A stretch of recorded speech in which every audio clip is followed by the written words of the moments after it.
All right. Meanwhile, let's talk a little bit about some controversy down in Alvin, Texas. You're talking about Fairview Junior High? Exactly right, Brian. Apparently, one of the language arts teachers gave an assignment for September the 11th. It was a homework assignment where you essentially pretend you were in the Twin Towers or on a plane. You were not going to make it out alive.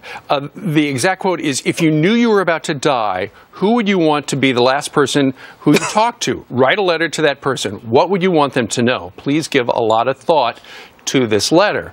Well, a number of the parents in that area, like Kate Gurka right here, upset.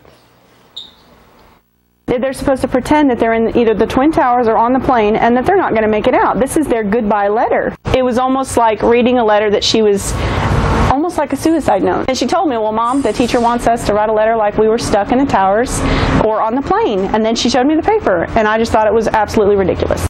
So the school says this: we sincerely apologize to any of our families, as you see the full screen, of any of our families that found this activity to be insensitive. As educators, we strive to meet the individual needs of the students, both instructionally and emotionally, while maintaining a high level of sensitivity.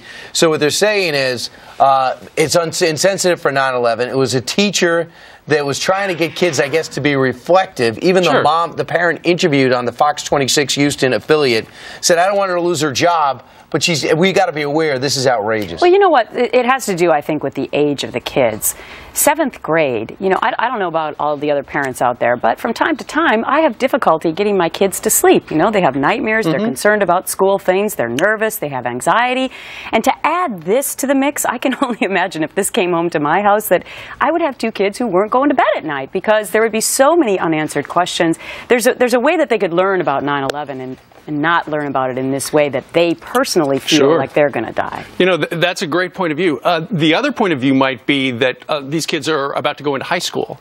A lot of these kids weren't even born at the time of 9/11. I know for all of us in our generation, we all lived through it, it is still a raw thing. But, you know, I remember an assignment like this in high school, and we had assignments like this in college as well. I think maybe it's okay for kids to be reflective of something bigger than themselves.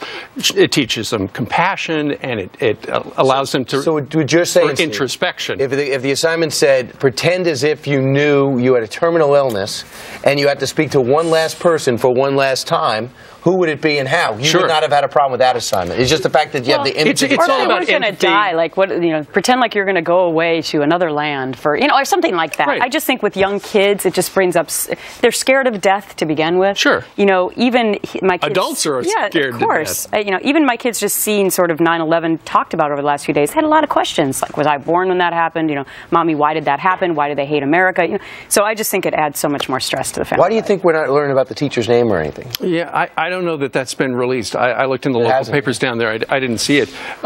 It is about empathy.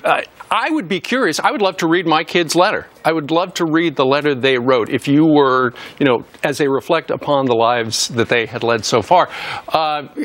You know, because they weren't born, or like Gretch, you talked about how your kids had questions about were you alive and stuff like that. You know, it would almost be, a parallel would be, okay, tell the story. Let's say it's Pearl Harbor Day, December the 7th, back in the 40s, and you were on one of those ships. If you had a chance to write a letter. Now, some people have a problem with the fact that it was on September the 11th, the actual day.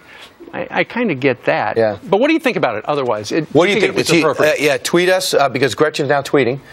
She is? This is my last day tweeting for Fox and Friends, but G. Carlson TV. G. Carlson TV, follow me. S. Ducey, because Peter strong-armed you.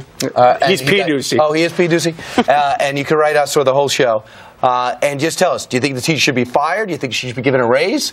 Or do you think that the parents are overreacting? Or do you understand where they're coming from? Right. I think it comes down to the age. At what age do you say it's appropriate for kids to be talking about this stuff?